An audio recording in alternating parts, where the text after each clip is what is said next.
नमस्कार। आज हम चर्चा करेंगे बाल अपराध या बाल अपचार की। इसको इंग्लिश में जुवेनाइल डेलिंक्वेंसी भी कहते हैं। अगर हम इस टर्म को सोचें कि ये हमारे सिलेबस में डायरेक्टली नहीं लिखा, तो बीएड के असिस्टेंट प्रोफेसर के सिलेबस में डायरेक्टली लिखा हुआ है। बट जब हम किशोर का अध्ययन करते हैं या अधिगम किस प्रकार होता है, अधिगम की जो बाधाएं हैं, तो उसके अंतर्गत ये टॉपिक ऑब्वियसली आता है। तो हम इसकी चर्चा करेंगे। तो ये किन बच्चों के लिए? जो बच्चे 18 साल से कम है, ठीक है, उनके अंदर जो आचरण में उनके, ठीक है, व्यवहार में जो विकार आ जाता है उसको, या वो जो अपराध कर देते हैं कोई, तो उसको इसके अंतर्गत रखा जाता है। अगर ऐसे बच्चों के लक्षण को हम शुरुआत में पहचान लें तो हम उसको सुधार सकते हैं और मतलब एक अच्छा नागरिक बना सकते हैं, एक अच्छा मनुष्य बना सकते हैं। इसलिए बहुत इंपॉर्टेंट पॉइंट है।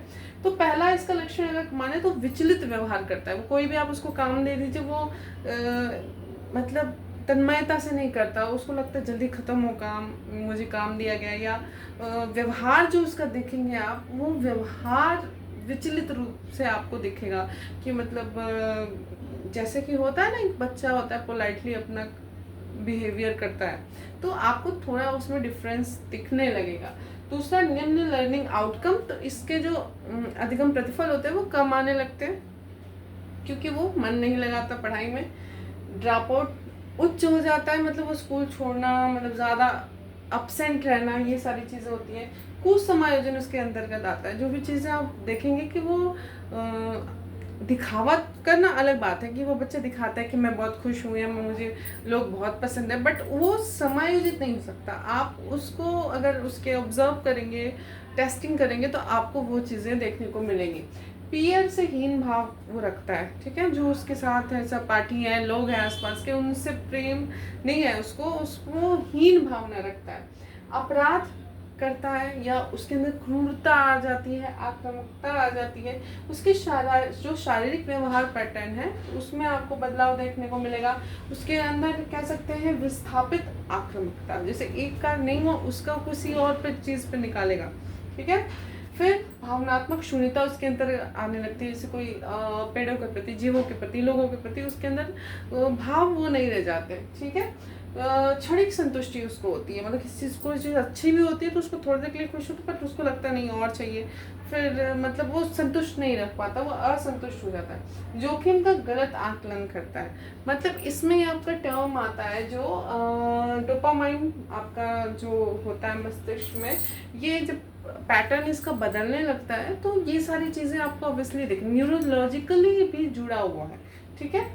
फिर यहाँ पे इदम ज़्यादा हो जाता है उसके अंतर्गत, और सुपर ईगो नहीं होता। मतलब आप कह सकते हो इद की स्थिति में है, और असुरक्षित महसूस करता है। अपरिहार्य आसक्ति हो जाती है, किसी चीज़ से बहुत ज़्यादा आसक्ति हो जाती है, ठीक है। अलगाव होता है, इसमें धूर्तता आने लगती है, और कह सकते हैं दिखावा करना, शकी बगड़ना, ये सारी चीज़ें आने लगती है। विकृति आने लगती है, और आत्मचोट, मतलब बहुत गुस्सा होता है तो वो खुद को चोट पहुंचाने लगता है। तो ये सारे इसके लक्षण हैं। इसके अलावा बहुत सारे लक्षण हैं, वो आप देख के भी पकड़ सकते हैं बच्चे को आप एज अ टीचर, क्योंकि साइकोलॉजिकली सब चीज़ हम जानते हैं। तो बच्चा क्या कर रहा है, गलत कर रहा है, नहीं। तो चोट, जैसे कोई बच्चा कोई किसी का रबड़ चुराए, तो हम जैसे जानते हैं कि ये बच्चा चुराता है, भले हम उसको मतलब ख़राब ना फील हो तो कहते हैं कुछ मतलब जिसने चोरी की है वो दे दे, या मतलब अच्छी बात नहीं है। कभी कभी ऐसा भी होता है बच्चे लौटा भी देते हैं, जाके उसी जगह रख देते हैं। बट ये टर्म समझिए, स्टार्टिंग है ये किसी अपराध मतलब करने के लिए, जो उसकी भावनाएं उत्पन्न हो रही है, इस पर अगर आप लगाम नहीं लगाते हो तो बाद में चल के वो उसी के भविष्य को बर्बाद कर सकता है, ठीक है। इसकी टेस्टिंग के जो टर्म्स हैं, CBCL है, CRC है, SDQ है, MMPI है, ठीक है। मैकआर्थ है, जजमेंट है, व्यक्तित्व परीक्षण से भी आप देख सकते हैं। और जोखिम का जो है SAVRY, ये आपका टेस्ट है जो इसमें यूज होता है। उपाय देखेंगे तो उपाय तो निर्देशन, परामर्श, निदान, उपचार, ये सारी चीज़ें तो जनरली हम जानते हैं। कुछ और है, किशोर न्याय अधिनियम है 2015, मतलब जेल ही भेजना है, बाल सुधार गृह भेजना है, ठीक है। औपचारिक वो व्यवसायिक शिक्षण देते हैं वहाँ पे बच्चों को, और वैसे भी आपको उनको पढ़ाना है। अगर बहुत गंभीर अपराध किया है तो नहीं किया है तो आप उसको सुधार सकते हैं। संकुल में काउंसलर रखने की बात NEP 2020 में कही गई है। मानसिक स्वास्थ्य पे बहुत ज़्यादा ध्यान देना है, संज्ञानात्मक व्यवहारिक थेरेपी उसको देनी है, पारिवारिक थेरेपी देनी है, ठीक है। अच्छी जीवनचर्या देना है, जीवन कौशल समृद्ध करना है। सोशल वर्कर द्वारा कई NGOs जो चलते हैं उसके भी कई प्रोग्राम्स हैं, ठीक है। परिवार परामर्श हो गया, समावेशी शिक्षा हो गया, ठीक है। संचय रिकॉर्ड जो आप देखते हैं CRC, उसको आपको मेंटेन रखेंगे तो आपको पता चल जाएगा कि कैसे कैसे उसमें सुधार आ रहा है, ठीक है। व्यक्तिगत अध्ययन विधि से आप उसकी चीज़ों को अध्ययन करेंगे और उसके कारण को खोज के उसके निदान करने का प्रयास करेंगे। गैर निर्देशात्मक परामर्श, ये बिना शर्त स्वीकार करना कार्ल रोजर्स का है, ध्यान दीजिएगा। व्यवहार संशोधन, टोकन इकोनॉमी, ये सारी चीज़ें भी इसमें इम्पोर्टेंट है। सकारात्मक पुनर्बल देना, नैतिक शिक्षा, मूल्य शिक्षा देनी है। 3P, प्रिवेंशन, पीयर सपोर्ट और साइकोलॉजिकल काउंसलिंग, ठीक है। इसमें ये अल्कोहलिक के लिए भी आता है तो यहाँ भी आप यूज़ कर सकते हैं। सही दिशा देनी है, खेल में कोडिंग है, कला है, किसी ब्रेन स्टॉर्मिंग काम है, उसको बिजी रखना है, मतलब उसको सही डायरेक्शन देनी है। ग्रुप थेरेपी देनी है, व्यवहारिक पुनर्गठन आपको करना है और बहुत सारी चीज़ें जो आप कर सकते हैं, जैसी कंडीशन वैसे आप उसमें करेंगे।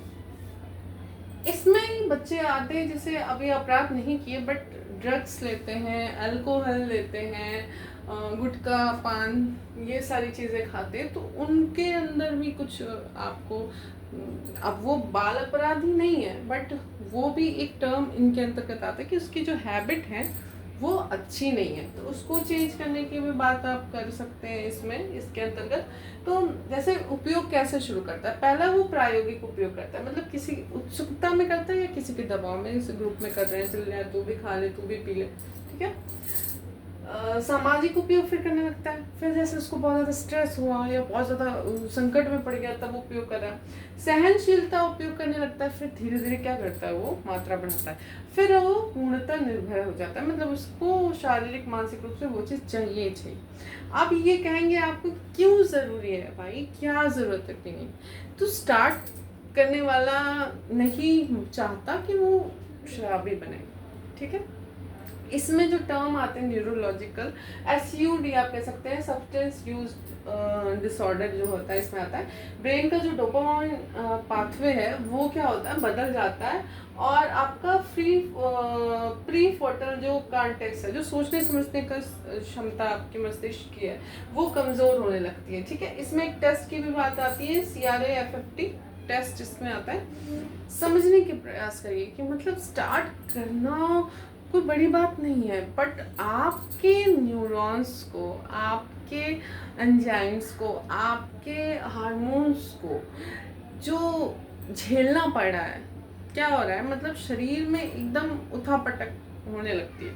आप स्टार्ट करते हो, फिर आपको वो चीज़ अच्छी लगती है, ठीक है, आप उसको फिर आपको रिलैक्स फील होता है, आप उस चीज़ को कभी स्ट्रेस में, कभी बहुत ज़्यादा फियर में उसको लेना शुरू कर देते हो, फिर क्या होता है कि वो आपको एडिक्ट करने लगता है, फिर धीरे धीरे आप उसकी मात्रा बढ़ाते हो और फिर लास्ट में आप उस पर पूर्ण रूप से डिपेंडेंट हो जाते हो। जैसे कि अगर आप एग्जांपल लें, ये हर चीज़ के लिए होती है जिसमें भी आपकी ऐसी चीज़ें हैं, जैसे सिगरेट हुआ, सिगरेट तो चलिए ठीक है, चाय में निकोटिन होता है, आपको पता है, चाय हुआ, कॉफ़ी हुआ, जिसको एडिक्शन है, अगर आपको उसको सुबह नहीं लेते हो तो उसके सर में दर्द होता है।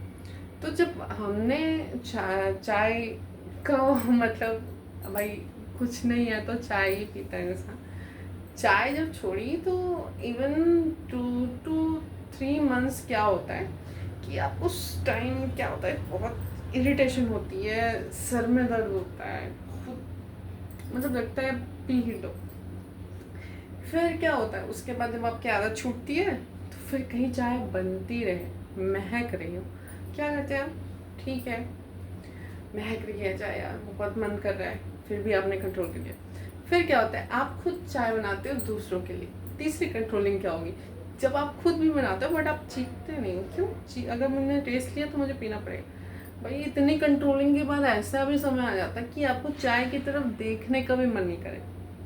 तो वो चीज़ आप कम लेवल है तो आप उसको खुद से कर सकते हो। इसमें क्या होता है, बड़े-बड़े लोग हैं नशा मुक्ति केंद्र में जाते हैं और उनको प्रॉपर्ली साइकोलॉजिकली, फिज़िकली और सारी चीज़ों से मतलब बहुत उसमें लंबा चौड़ा मतलब एक तरह से आपके डोपामाइन को कन्वर्ट कर दिया जाता है उसके बाद फिर।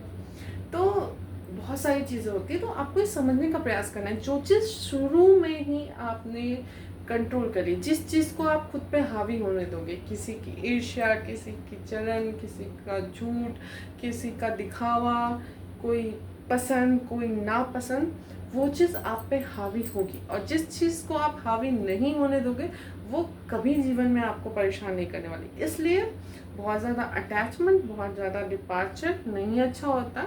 हम न्यूट्रल की तरह रहें, मतलब हमको हमारे इमोशंस ज़ीरो नहीं होने चाहिए। जैसे इसमें ये भी है ना कि आपके इमोशंस शून्य होने लगते हैं। हमें क्या